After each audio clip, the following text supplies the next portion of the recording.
will be center of technology. And of course, the host of the city. As one of the oldest civilizations in Europe, with a rich tradition of knowledge and diversity. And at the center of the vast European economy, India is poised to assume the presidency of the G20. As the country grows into a global economy, we look forward to the support of global technology leaders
hello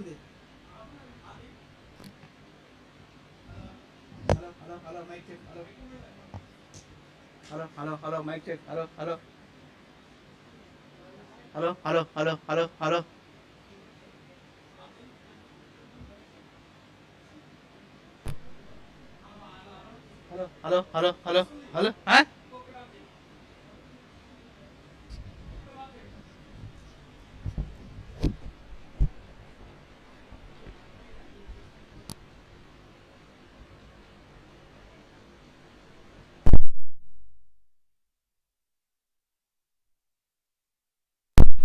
hello hello hello hello hello hello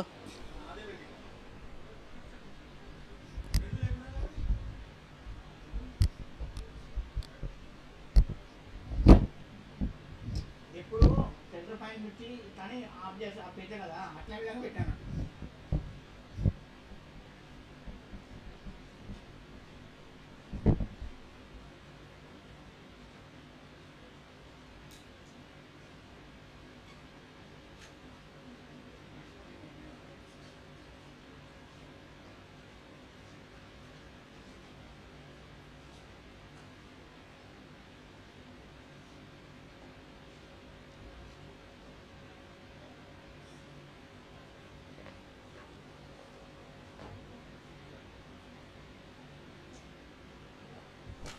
hello check mic check hello ఓకేనా?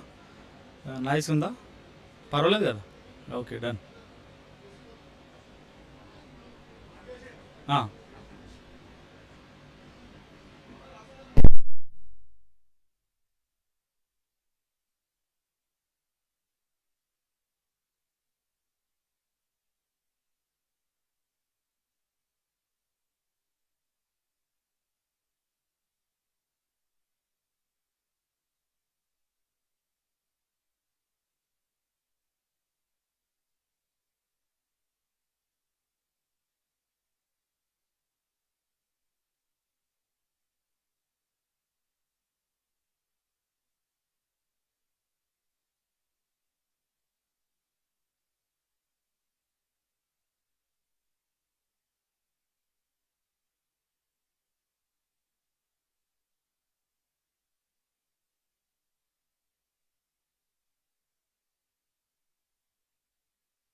The group of G20 is a premier forum for international economic cooperation. It plays an important role in shaping and strengthening global architecture and governance on all major international economic issues. India holds the presidency of the G20 from 1st December 2022 to 30 November 2023.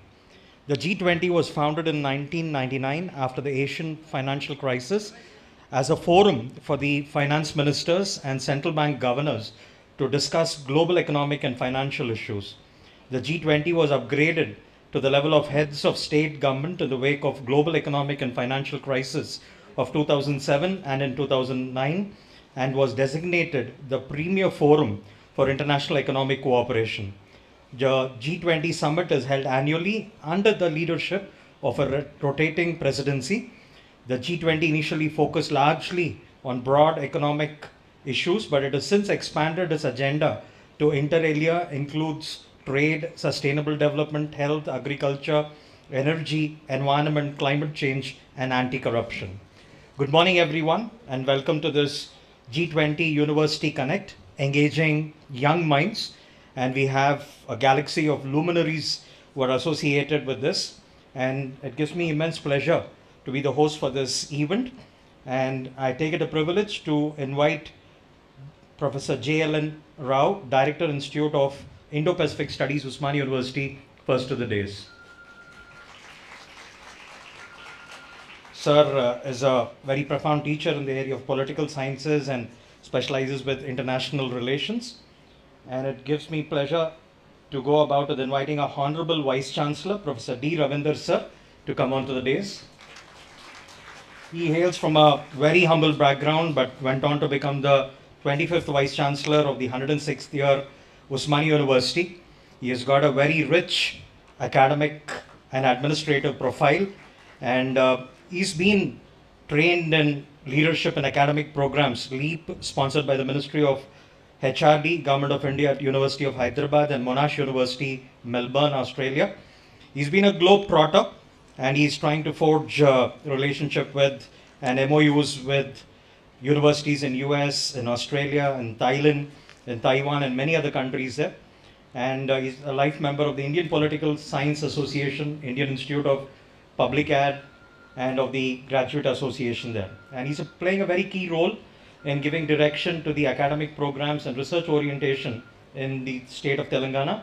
He began his present stint with 21-point agenda, and after a series of consultation at different levels to strengthen research, outreach, with the hands of experience introducing new courses, establishing new research centers, signing MOUs with universities and research institutes in India, abroad, to pool human and financial resources to carry out research in frontier and emerging areas. Really happy, sir, to have you associated with this program there. And next I invite a person who's going to give us a special lecture. Let's put our hands together as we invite Ambassador A. Jitesh Sharmaji, former High Commissioner to Australia, Ministry of External Affairs, Government of India. Sir Jitesh Sharma completed his BA Honours and MA in Political Science from Delhi University, joined the Indian Foreign Service in 1986, learned Russian in Moscow State University, acquired expertise on Russia and Central China, India's nuclear diplomacy, Pakistan and Quad, has been Ambassador, High Commissioner to Australia, Uzbekistan, Fiji and Pacific Islands. Mr. Sharma's overseas assignments include Indian missions in USSR, that's the present day Russia, Belarus, Ukraine, Hong Kong, Pakistan, UK and Australia. He was Consul General in Ukraine when it became independent in 1991. I think things are different today with the war there. His posting in Hong Kong was during his handover to China. He worked in the Ministry of External Affairs as Under Secretary, Europe East and Director, Central Asia, Additional Secretary to the Multilateral Diplomacy and Secretary West. He was an officer on special duty, IT-enabled services in the Information Technology Department of the state of undivided Andhra Pradesh, has served as Joint Secretary External Relations in the Department of Atomic Energy, Government of India during 2008 and 11, and participated in negotiations of the India-US nuclear deal. Presently, he is advising the government of Andhra Pradesh and Vijayawada on international matters since retirement from Indian Foreign Services in 2021. Glad to have you, sir. And it gives me pleasure to welcome onto the dais Professor V. Praveen Rao Garu, former Vice Chancellor, Professor Jayashankar, Telangana State Agriculture University. He is the founding Vice Chancellor of the Professor Jayashankar Telangana State Agricultural University at Hyderabad, Telangana, an international micro irrigation consultant, and made valuable contributions in the field of agriculture and water management. He was instrumental in shaping the Telangana state farm policies and action programs, and his contributions in the field of micro irrigation, fertigation, and crop water modeling are globally recognized. Initiatives such as AgriHub, Innovation Center, Seed Village concept combined with Seed Melas, internalizing value chains approach to the university action research agenda, and decentralized value addition and technology. And he has released 54 high-yielding varieties and hybrids, and he has forged collaborations and partnership with reputed international institutions in USA, Australia, Germany, Israel, Philippines, and started 12 new agricultural institutions for enhancing the outreach of education and research benefits to stakeholders. And he's recipient of number of awards that are there.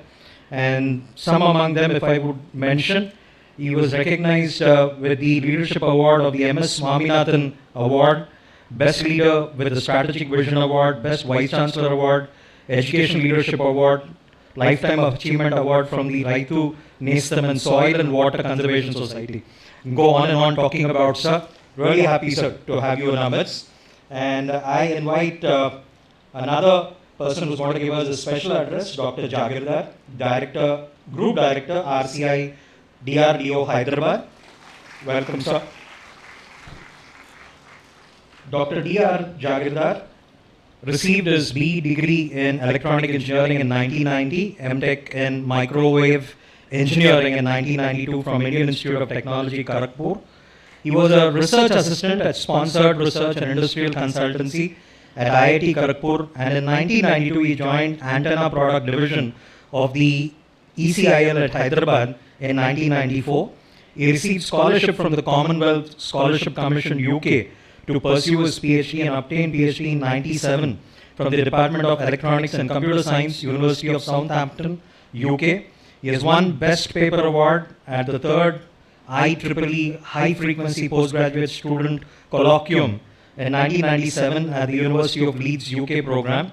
And he has joined Research Center, Imarat DRDO Hyderabad in May 2000. In 2002, he received Professor S.K. Mitra Memorial Award for the Best Research-Oriented Paper, Young Scientist Award at International Radar Symposium, Bangalore in 2005, received Laboratory Science of the Year Award in 2007, DRDO Scientist of the Year from Prime Minister of India in 2010, and DRDO Performance Excellence Award in 2017. At present, he is the Technology Director in Radar Seekers Lab of RCI DRDO, an active promoter of research in all areas of electronics and avionics. He always remains connected to universities, IITs, and the NITs. Really pleased to have you in our midst, sir. And there's another person who's going to give us special remarks for this event. May I invite Professor A. Subramaniam Raju Garu, Dean, International Relations, Pondicherry University, and member steering committee of the G20 University Connect.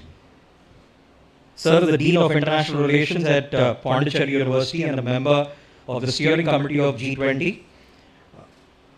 And at present, he is the professor and head of the UNESCO Madanjeet Singh Institute for South Asia Regional Cooperation and South Asian Studies, coordinator, UNESCO Goodwill Ambassador, Madanjeet Singh Chair, and UGC Center for Maritime Studies at Pondicherry University, Pondicherry. He established the Center for Maritime Studies. He was a recipient of the Mehboob-ul Haq Award, Regional Center for Strategic Studies at Colombo, Scholar of Peace Award, Kodikara Award from Colombo. He received the National Best Teacher Award, that is the CVS Krishnamurti Teja Charities from Tirupati, and Best Teacher Award in 2013 and 2018 from Pondicherry University, a visiting fellow at the Bandaranayake Center for International Studies at Colombo. He is a member of Steering Committee G20 University Connect and third task force on blue economy, FICCI, New Delhi, and honorary adjunct fellow at National Maritime Foundation, New Delhi. He has published 26 books, 52 papers, delivered 57 lectures, and presented 97 papers at national and international conference. His forthcoming publications include Governance and Poverty in South Asia, Emerging India, Maritime Perspectives, Routledge Handbook of South Asia Region Security and Connectivity, 4 volumes on Maritime India, French presence in the Western Indian Ocean region. Really happy, sir, to have you in our midst. Now, towards the end, we'll have Mr. Syed Arsalan Ali, who would handle the Q&A session. So we welcome Mr. Syed Arsalan Ali, researcher from RIS New Delhi.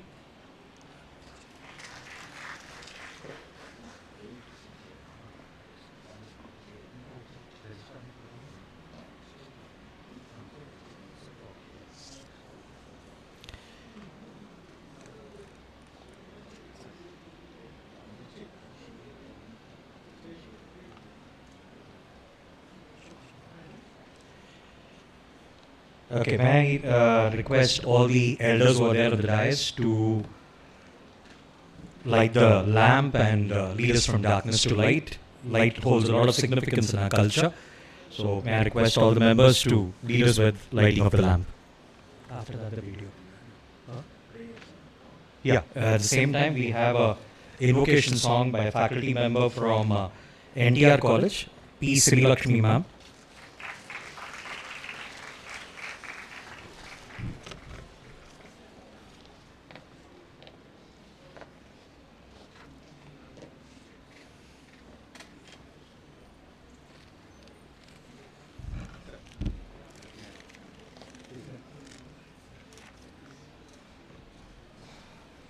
Vinayaka నిను వినామ్రోచుటకు వినాయకా నిను వినామ్రోచుటకు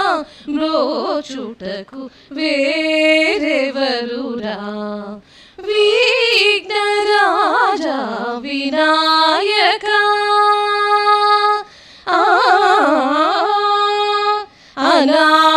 అనాథరక్షకా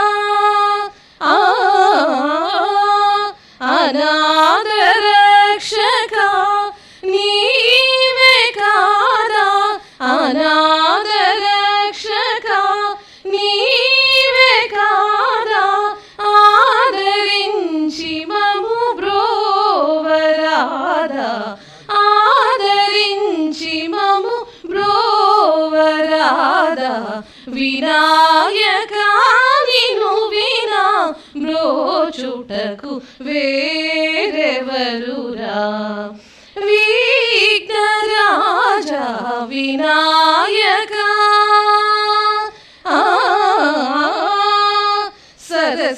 సరసీరుహాయుగ చరణ సతతమకుటధర సంకటహరణ సరసీరుహారుణ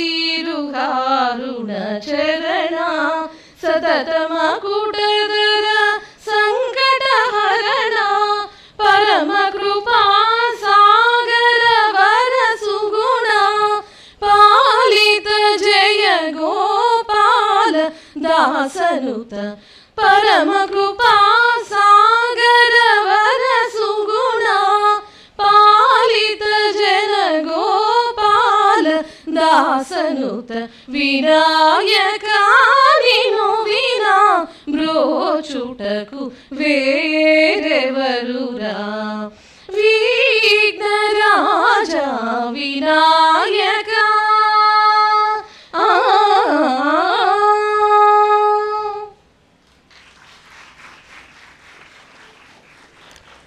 The applause says that it is a prayer song, but she sang it mellifluously. Thank you so much, ma'am, for that wonderful rendition of the prayer song. Now I invite Professor J.L.N. Rao, sir. We call him that because he's Narasimha Rao, sir, Director Institute of Indo-Pacific Studies, Usman University, to give the welcome address for the G20 University Connect, Engaging Young Minds.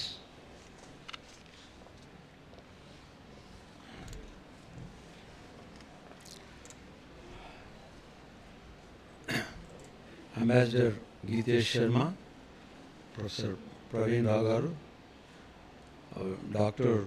Jahangir Dar Sir, our Vice Chancellor, Professor D. Ravindra, closer, okay. Professor Subramanian Raju from Pondicherry University,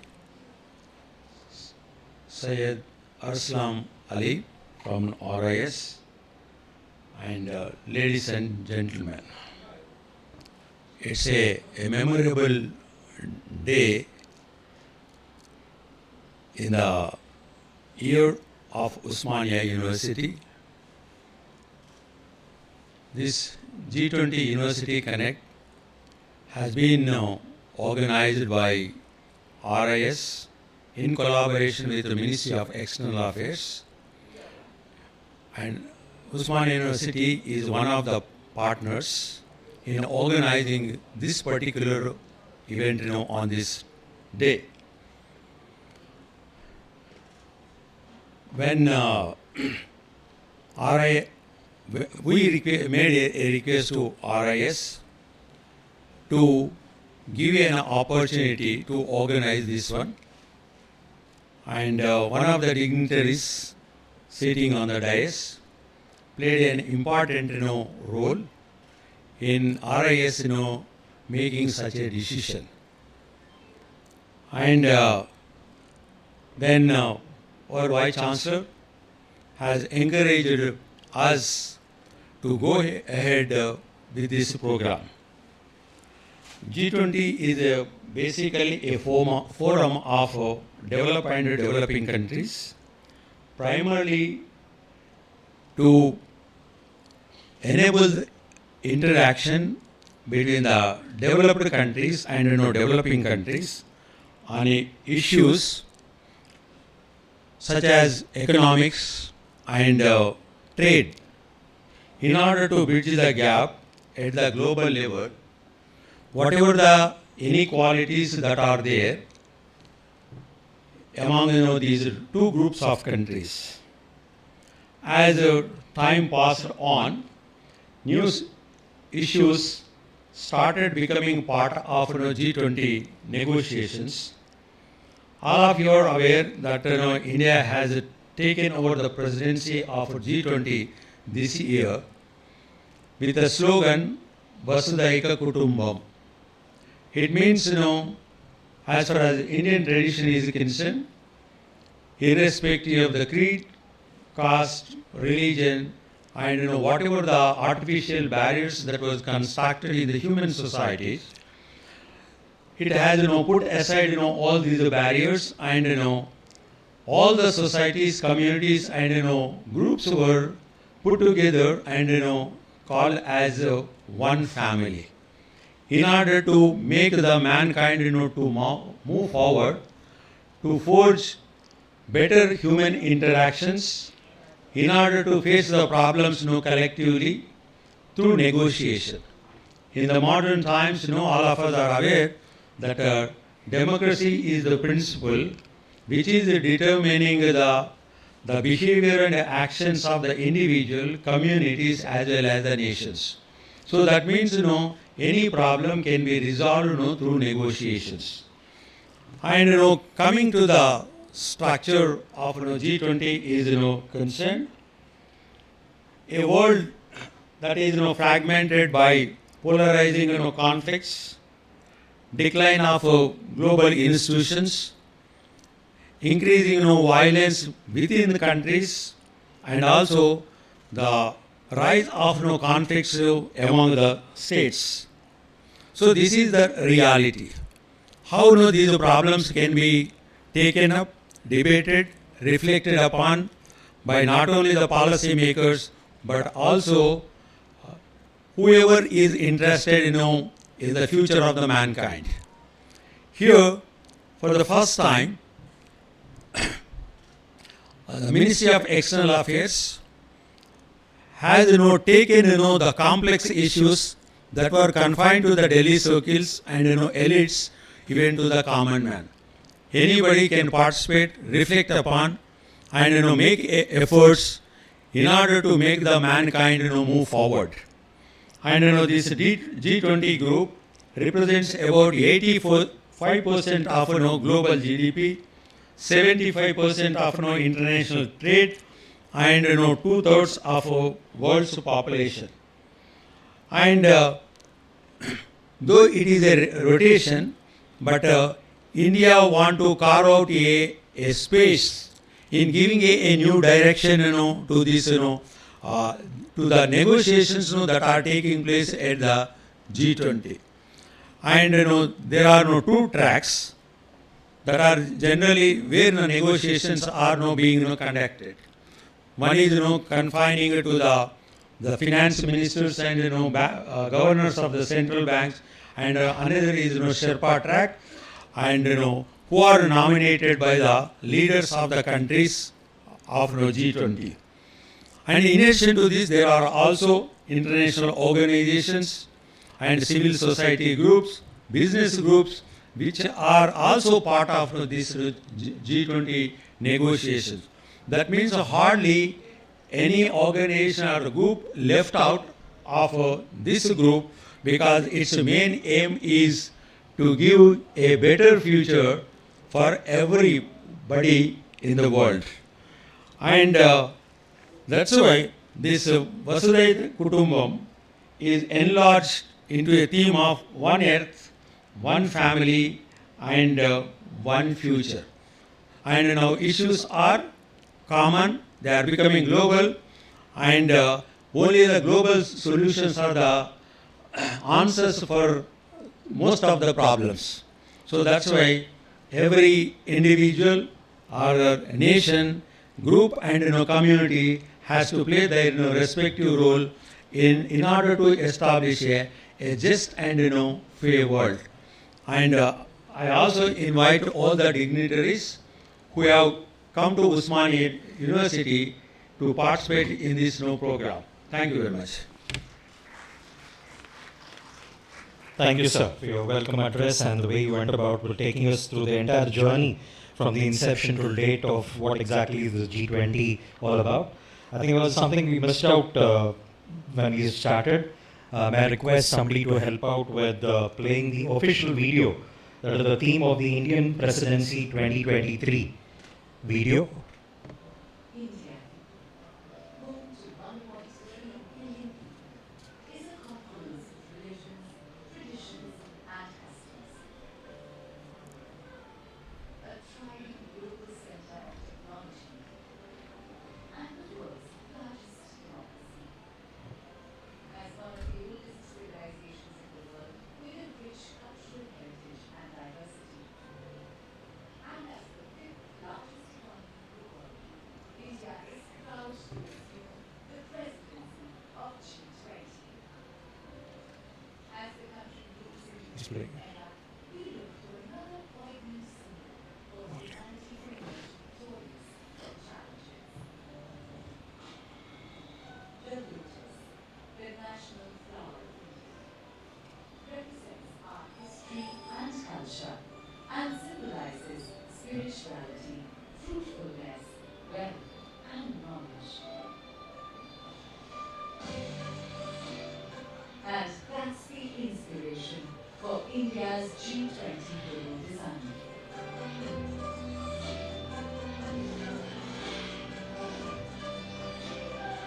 The design rendered in satin, white, green, and blue is drawn from the national flag of India.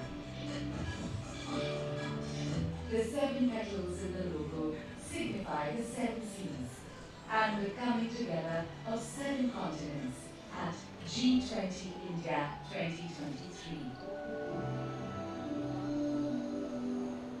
Sitting above the lotus is a representation of the earth, reflecting India's pro-planet approach to life and seeing the world as one family.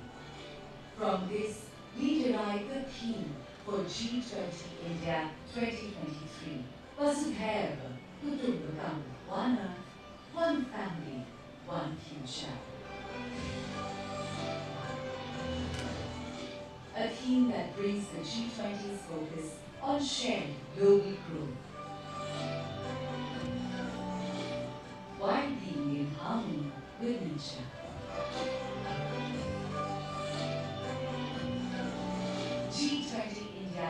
2023. One Earth, one family, one future.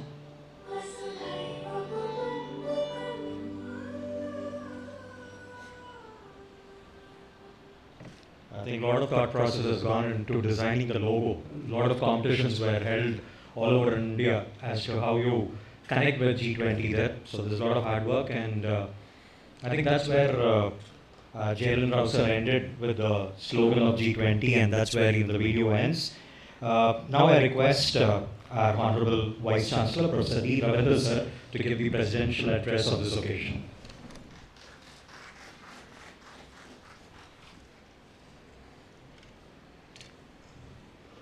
Good morning to all of you. Today's special lecture by Ambassador A. Gitesh Sharma Garu, former High Commissioner to Australia, Minister of External Affairs. And Sri Gitesh Sharma Garu, better off, is also in front of us. In fact, she was our batchmate. I think yesterday we came to know about Madam. And the former Vice Chancellor, Professor Jayashankar, Telangana State University, Professor V. Praveen Rao Garu, Dr.